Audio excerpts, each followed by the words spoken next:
Hi, very good afternoon, everyone. So again, welcome 28th of December current affair. तो वही कहावत आपके पास दोबारा वापस है, पढ़ेगा बच्चा तभी तो बढ़ेगा बच्चा। तो मिशन 24 अच्छे से कवर करेंगे, जहाँ पर हमारा पीआईबी करंट अफेयर हमने पूरा कवर किया। सबसे पहला जो मेरे पास करंट अफेयर है वो है मेरे पास वीर बाल दिवस को लेके, जो कि 26 ऑफ दिसंबर को सेलिब्रेट किया जाता है।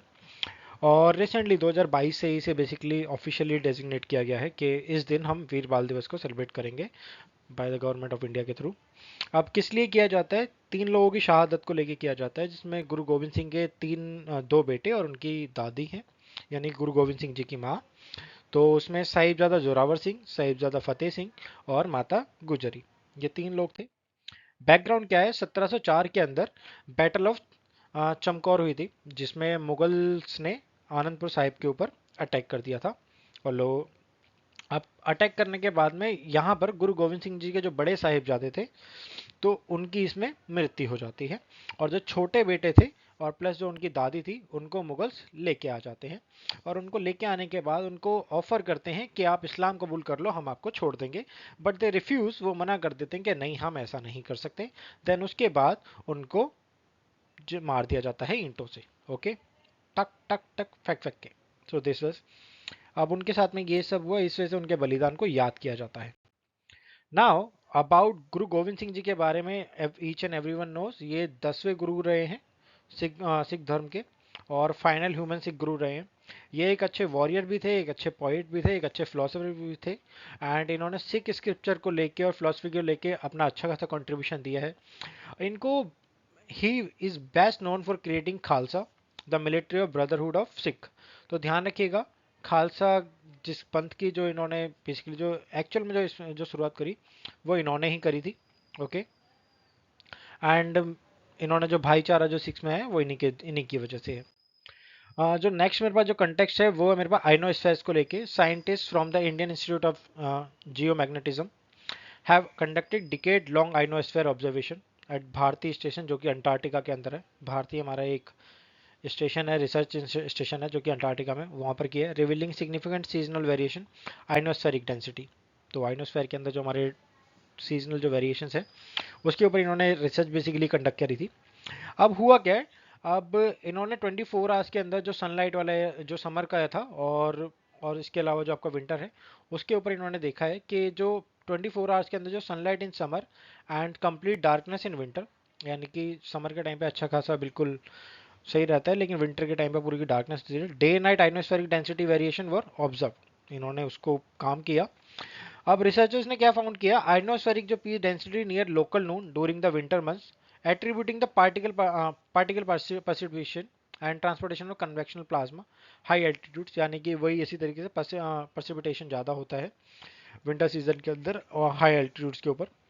These long-term studies aim to enhance understanding of ionospheric effects, satellite, ये सारी चीज़ें। अब एग्जाम में ना आपसे इनमें से कुछ नहीं पूछा जाएगा, ये कुछ भी है। सिर्फ आपसे ये पूछा जाएगा कि आइनोस्फेयर में क्या होता है, आइनोस्फेयर बेसिकली क्या है, किससे रिलेटेड है, इस तरीके से पूछा जाता है। अगर आप देखोगे, the ionosphere is layer of the earth atmosphere that is made up charge atoms, molecules, electron, stretch from 50 kilometre से लेकर के 1000 किलोमीटर तक है। अब यहाँ देखोगे तो 0 से 12 किलोमीटर तक आपका ट्रोपोस्फेयर होता है, ठीक है। उसके 12 किलोमीटर से लेके 45 किलोमीटर तक आपका स्ट्रेटोस्फेयर है। स्ट्रेटो के बाद आपका मीसोस्फेयर आता है, जो कि 85 किलोमीटर है।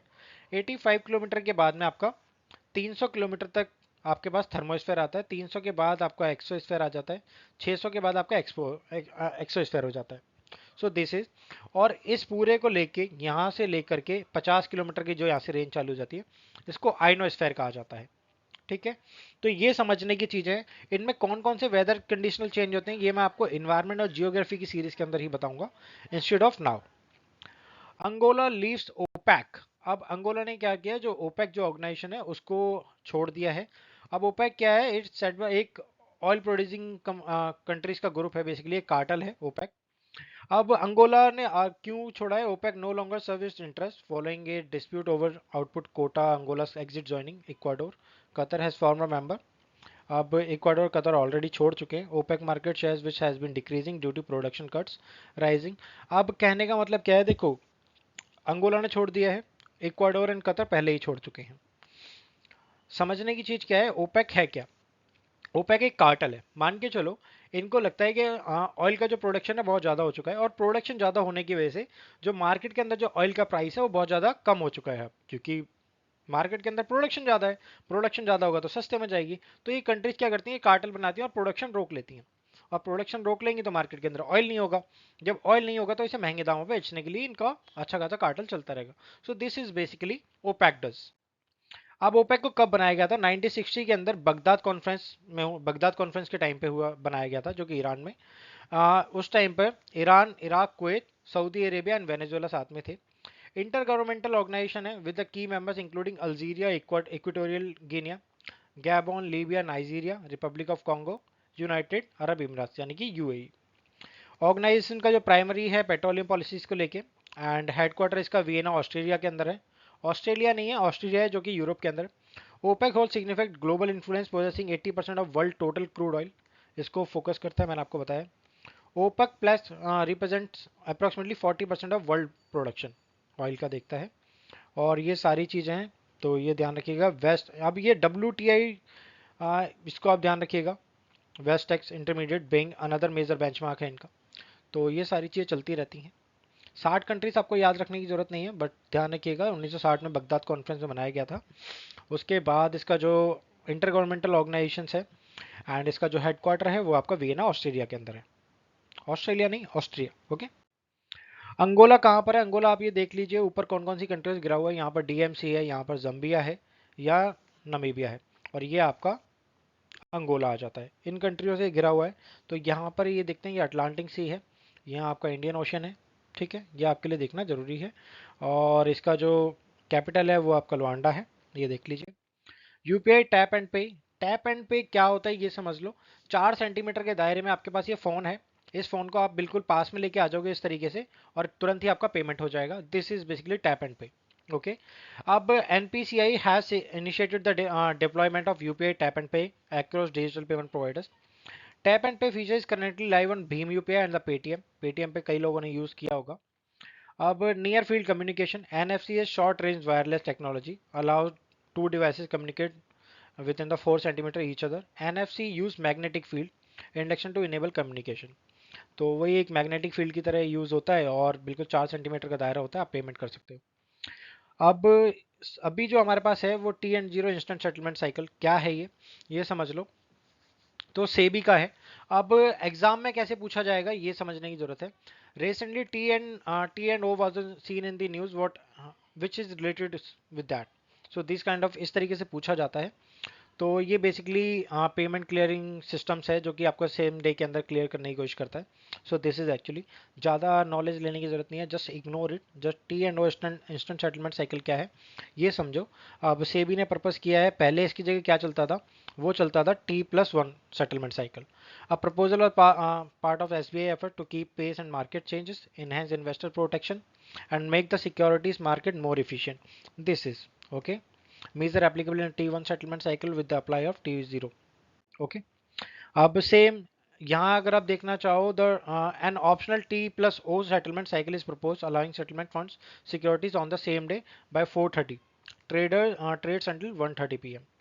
N optional intermediate trade by day, trade by trade settlement may be implemented the phase trading till 3:30, 3:30 बजे तक वैसे ट्रेडिंग होती है, तो ये ऑप्शनल के तौर पर लिया जाएगा। तो दिस इज बेसिकली, ध्यान रखना, सिर्फ और सिर्फ सेटलमेंट को लेके है कि जितना भी आप ट्रेड कर रहे हो एक 1:30 बजे से पहले वो आपका 4:30 बजे से पहले पहले सेटलमेंट कर दिया जाए। सेबी क्या है क्या नहीं है ये समझने के लिए आप यहाँ देख लो। कब बनाया गया था? हेडक्वार्टर मुंबई के अंदर है, 1988 के अंदर बनाया गया था। 35th एनिवर्सरी अभी रिसेंटली इसकी मनाई गई है। क्या करता है क्या नहीं करता ये ध्यान रखिएगा। Same security exchange board of India है और चीज़ों को मैनेज करता है, ट्रेडिंग को। Okay. Formaldehyde, low cost non invasive sensor for detecting formaldehyde adulteration in fish at room temperature. अब देखो, रिसर्चर्स ने अभी रिसेंटली डेवलप किया है basically low cost invasive for the formaldehyde adulteration in fish at room temperature. The sensor made of tin oxide reduced graphene oxide composite overcome the limitation existing formalin sensor which are either expensive or invasive. अब जो normal जो already market के अंदर है वो एक तो expensive ज़्यादा है, इन्वेसिव है, और इतनी जल्दी काम वाला है भी नहीं। तो इस वजह से रिसर्चर्स ने थोड़ा सा लो कॉस्ट वाला डेवलप किया है। और graphene oxide low electrical conductivity होगा was address creating the tin oxide reduce graphene oxide composite. Sensor demonstrate effective detection of formaldehyde अल्ट्रेट फिश सैंपल्स। तो ठीक है, चीज़ों को बढ़ाने के लिए फिश सैंपल्स से सारी चीज़ों को प्रोडक्शन बेसिकली। ओके, अब कलरलेस है, फ्लेमेबल गैस है, आग लग जाती है, स्ट्रॉन्ग ऑर्डर है अच्छी खासी, क्लासिफाइड एज ह्यूमन कार्सिजिनॉन। ठीक है, link with long term adverse health effect. एक बार आपके कांटेक्ट में आ जाए तो हेल्थ इफेक्ट आपके सिर्फ होते नहीं है, फिर आप चलने के मूड में चल देते हो फिर धीरे धीरे अच्छी लाइफ से। तो ये दिक्कत आपके होना चालू कर देती है, दिस इज काइंड ऑफ। तो जहाँ भी फॉर्मेल्डिहाइड यूज होती है उन लोगों को ऐसी दिक्कतें होती हैं। ठीक है, इलेक्ट्रॉनिक सॉइल क्या है? देखो, इलेक्ट्रॉनिक सॉइल एक तरीके की है, यानी कि मिट्टी के अंदर लगा दो, लगाने के बाद में ऑटोमेटिकली वो आपकी जड़ों को ऐसी मजबूती और उनको एक ऐसा एग्रेसिव मोड प्रोवाइड करेगा कि वो धीरे धीरे एक अच्छा खासा प्रोडक्शन और अच्छे तरीके से ग्रोथ करनी चालू कर देंगे। So this is called the electronic soil. Researcher introduce a ground breaking study, electronic soil hydroponics basically, offering the potential for sustainable urban agriculture and food security. E-soil basically electrically conductive growth substrate है, dry from cellulose and conductive polymer, पैडॉट जिसे हम कहते हैं। Stimulate plant roots growth environment, low power, providing a safer environmental friendly alternative। देखो, कोई भी चीज़ अगर आप ऑल्टरनेट के तौर पे बनाने की कोशिश करोगे वो कभी भी इन्वायरमेंट फ्रेंडली नहीं होती है। आप ये कह सकते हो कि हाँ, उसके मुकाबले कम इन्वायरमेंट फ्रेंडली है, यानी कि ज़्यादा इन्वायरमेंट फ्रेंडली है, सॉरी। वो पहले 50% पॉल्यूशन कर रही थी, ये सिर्फ और सिर्फ 20% करेगी। अभी इलेक्ट्रॉनिकली बनाई जाएगी तो इन्वायरमेंट फ्रेंडली कहाँ से हुई, ये समझने की जरूरत है। तो ये तो भी की वाहियात बात हो जाती है कि कुछ भी लिख देते हैं या फिर कुछ भी लाते हैं इन्वायरमेंट फ्रेंडली। एक एक्चुअल में कभी भी कोई भी चीज़ इन्वायरमेंट फ्रेंडली नहीं हो सकती। आप गैस को यूज़ करोगे, गैस कहाँ से आ रही है? आप कहीं ना कहीं से माइनिंग करके ही तो गैस बना रहे हो। कहाँ से? कोई पहले चूल्हा जला रहा था, चूल्हा जलाने के बाद भी वही चीज़ हो रही थी, उसके बाद वो गैस पे आया तब भी वही चीज़ हो रही है। इन्वायरमेंट के यानी कि उससे ज़्यादा बेहतर है। फ्रेंडली के चक्कर में आप ऐसे नहीं है कि बिल्कुल भी कुछ नहीं होगा। E soil works by electrically stimulating plant roots, same तरीके से हाइड्रोफोनिकली यूज होगी। बेनिफिट ऑफ ई सॉइल क्या होगा? लो एनर्जी कंजप्शन होगा, सेफ्टी होगी, कंपेटेबल होगा, and enabling urban agriculture to meet challenges a growing population climate change. Nandankanan zoological park basically कहाँ पर है? उड़ीसा के अंदर है। क्या हुआ है? सेंट्रल जू अथॉरिटी ने अप्रूव किया है transfer of cheetah, African lion and chimpanzees from Dubai safari से, जो कि अब नंदनकानन के अंदर उनको लाया जाएगा। ऑलरेडी यहाँ पर Nandankanan zoological park exchange will provide virus animals, जो उनको प्रोवाइड करेगा, एक्सचेंज किया जाएगा एक तरीके से। कहाँ पर है? वही सारी चीज़ें हैं, ये देख लो, दिस इज जस्ट नॉलेज। तो ये था आपका आज का करंट अफेयर। जल्दी जल्दी पढ़ाया है, उसके लिए माफ़ी चाहता हूँ। I just wanted to go somewhere on early, तो एक बार जस्ट थोड़ा सा स्लो मोड में आप इसको रिवाइज कर लीजिएगा। बाकी दोबारा मिलते हैं। थैंक यू सो मच एक नई करंट अफेयर के साथ में।